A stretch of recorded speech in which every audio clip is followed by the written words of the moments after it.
Hey Moms Pump Here community, I'm Tara Bradford and I am joining you tonight from New York City to talk about how to overcome mom guilt.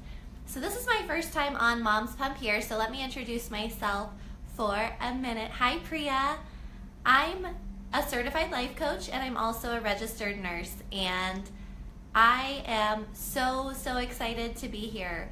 I just want to start with talking a little bit about where guilt comes from. And so I'm going to hop right in so that people watching the replay don't have to wait for the intro. Hey! So where does guilt come from? And you might find that it's easier to feel guilty than it is to not feel guilty, and I think that's totally normal. On a recent poll on another website, I was reading that 94% of moms who were following this website said that at some point or another they had felt guilty about something. And it totally makes sense, right? Because we can feel guilty about anything. I can feel guilty about the donut that I had for breakfast, about not going to the gym enough, about not calling my parents enough. We can feel guilty about a lot of things. And I think it's important to recognize that, because that is going to be the first step in overcoming it. But I want to talk a little bit about some things that you might be feeling guilty about as a parent. And so you might be feeling guilty if you aren't able to breastfeed, or if you're having trouble with lactation or with latching or with any of those things. You might be feeling guilty for taking time to yourself. You might be feeling guilty because of so many other reasons that have to do with being a mom, because you have this idea that you need to be perfect and that there are only two types of moms. There's the good mom and then there's the bad mom. And so a lot of times, if it's your first child, you come home from the hospital with this newborn baby after only spending a couple of days around nurses and doctors, and all of a sudden you're on your own and you're like, I have to figure this out now by myself. So there isn't really a lot of training for how to be the good mom. So we create all of these ideas in our mind about what that means. And so I'm here to tell you that a lot of those things, a lot of the pressure that you're putting on yourself is something that's not necessarily true, and it doesn't really make you good or bad at what you're doing. If you put two good moms in a room together and ask them how they did it, they're probably going to have a lot of different ways that they were able to do the things that they did, raise the children that they have into the adults that they become, because there's more than one way to be really great at being a mom. And so let's go back to the idea that you're not supposed to spend any time by yourself because your kids need you 24/7. And I want to talk about that because it's not true. And so just as we create those beliefs about what being a good mom is, we can also replace those beliefs with new beliefs that actually are going to help support you in being more fulfilled and feeling happier, because you are allowed to still be yourself. Once you become a mom, that's not just it. You're not just like, okay, I'm a mom, that's it, that's who I am, and everything else goes out the window because I don't have time for it anymore.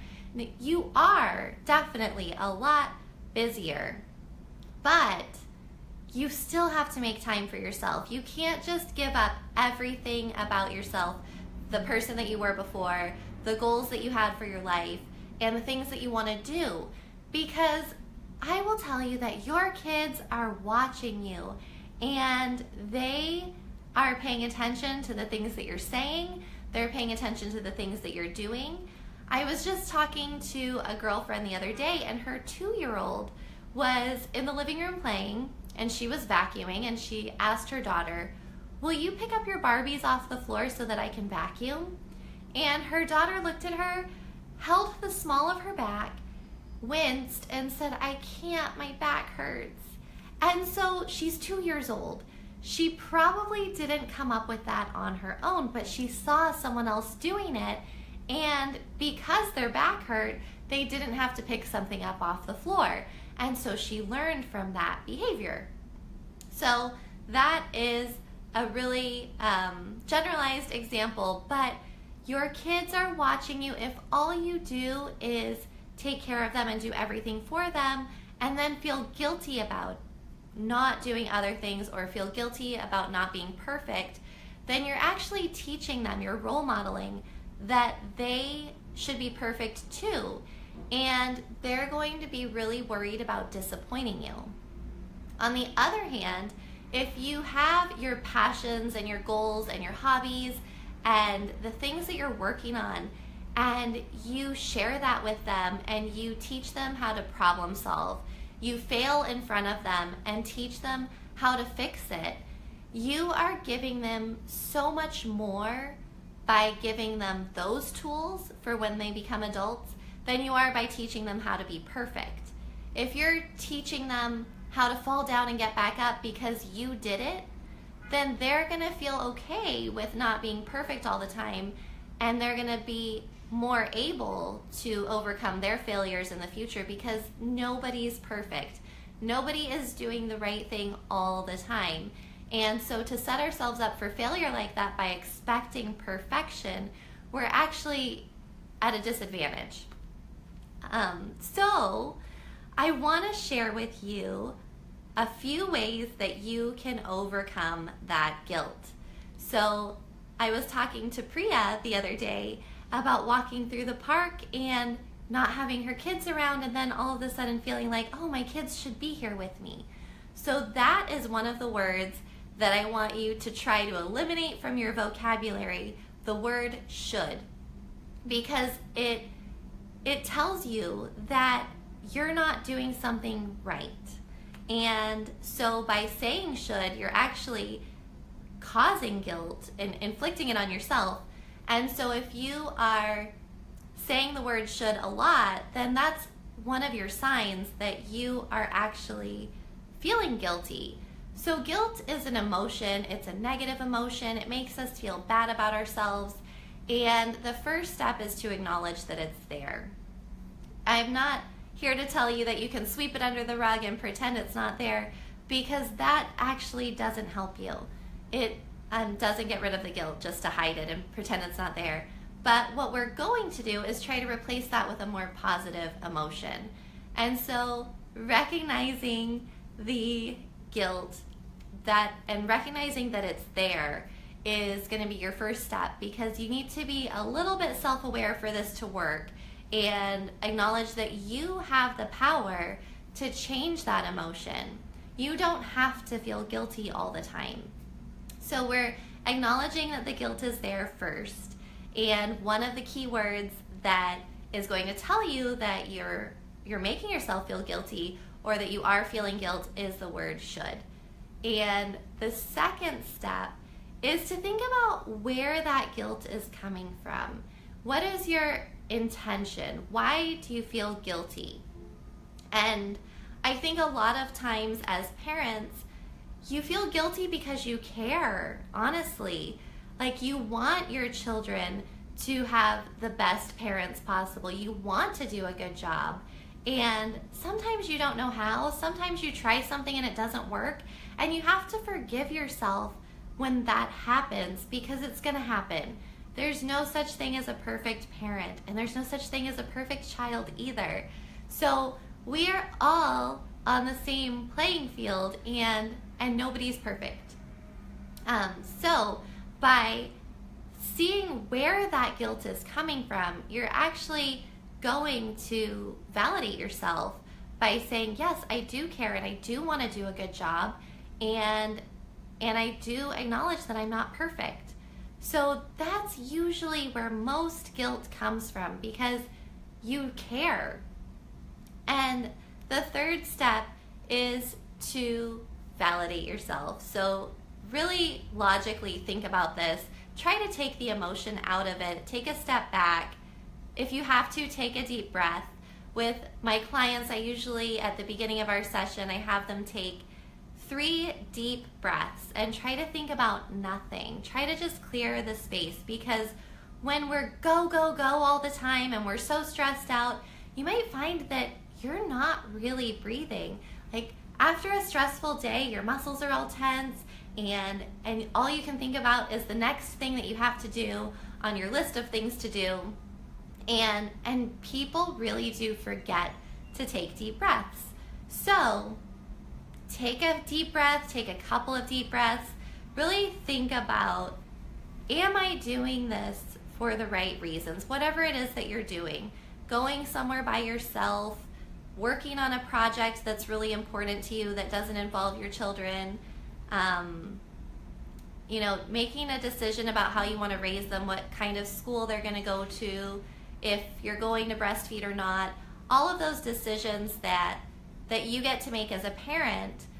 Think about where is that coming from, and if it's coming from a good place where you're like, I really just care about what the outcome of this is going to be, then you've just validated yourself in what you're doing, because you're doing it for reasons that are actually good, because you are a good parent.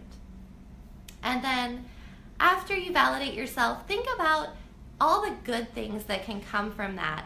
Where can you go from here? Like, what result is going to come from you doing the thing that you're doing? So if you are following your passion, if you're working and you are a mom, if you're starting a business and you're a mom, if you are, whatever it is that you're doing, if you have a hobby that you love doing and you did not give it up when you became a mother, like, go you, because that is filling your cup. That is making you a better mom so that your cup is full, so that you can continue to give to your family.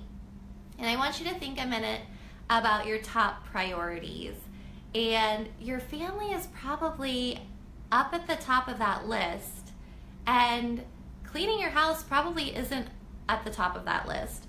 So if you're fulfilling your top 3 priorities each day, then you're doing something right. And if things that aren't in your top 3 list of priorities you aren't getting to, that's okay.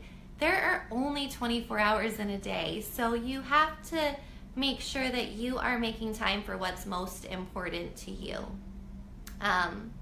And so if you are doing something for yourself, that's actually not selfish. It's actually necessary, because you have to still be yourself. You can't, like I said at the beginning of the broadcast, you can't give up everything that makes you who you are because you're a mom now. And so those are my top 4 tips for how to overcome some of this guilt and start doing things that are going to help you feel like a better parent, even though you probably already are. One other way to overcome guilt is just to replace it with a positive emotion. And so the way that you do that is when you're feeling guilty, when you're thinking, oh, I should be doing this, or I feel really guilty about that, or not doing something, or not being there, then you should try to replace that with a positive emotion. And the easiest, fastest way to do that is through laughter. So if you could make a joke about it, you could make a joke about anything. You could just think of something that's funny if you're by yourself, and just kind of reframe your mindset to be in a more positive space. You could also, again, think about all of the good that's going to come from what just happened. So if you've just messed up and you're admitting that you messed up and you're fixing it, then the good thing that comes from that is that you have more open communication.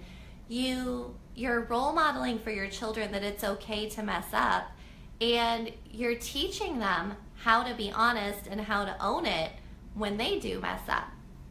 And so really, if something bad does happen, which it will, then you can think of a lot of reasons of things that are really good that can come from that. And that's how you're going to make yourself feel better about it. But it's also how everyone in the situation is going to learn from it. And so those are all of the tips that I have. If anybody has any questions, I can stay on here for a little bit longer. If you have a specific example of something that you're feeling guilty about, that you want some help working through, then I'm happy to do that with you. And I really appreciate everyone for hopping on here with me. I'm going to be posting the replay, so if you missed the beginning, you'll be able to go back and watch the beginning of this. So I'll give you a few minutes. I know there's a little bit of a delay when you're on Facebook Live. I'll give you a few minutes to come up with some questions. If not, and you're watching the replay, feel free to leave me some questions underneath if you're watching and something comes up. I will be checking back and I will respond to you. I read every comment and every message, and I'm happy to help you.